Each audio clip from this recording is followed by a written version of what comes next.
FFC भाण factory Mirpur Mathelo जी इंतजामिया पारां हकदार खानदाननि में राशन जा थेला विराया विया। FFC इंतजामिया पारां 40 किलो राशन जा 200 थेला हकदार खानदाननि में विराया विया, जंहिंमें 10 किलो अटो, 10 किलो चांवर समेत खाधे ऐं घरेलू इस्तेमाल जूं शयूं हुयूं। उन मौके ते FFC जे resident manager brigadier retired Mohammad Saleem Cheema ऐं colonel retired Sagheer Haider Shah Awami Awaz TV सां ॻाल्हाईंदे चयो त कंपनीअ जे जनरल मैनेजर सिंध हुकूमत ऐं DC घोटकीअ जे हिदायतनि ते राशन हकदार खानदाननि में विरायो वियो आहे।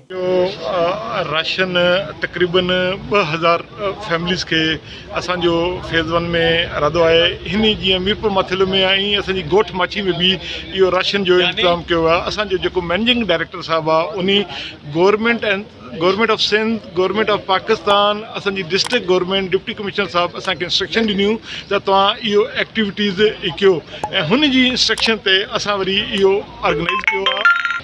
हमारा मैंने बजट तो ये है कि किया हुआ है तकरीबन 2000 या इससे 2500 फैमिलीज जो है पूरे ख़ानदान का हम ये कर रहे हैं। हम ये इंश्योर करना चाहते हैं कि एक ख़ानदान ले उसके 5-6 अफराद हों, वो 30 से 40 दिन तक घर बैठ के राशन खाएं।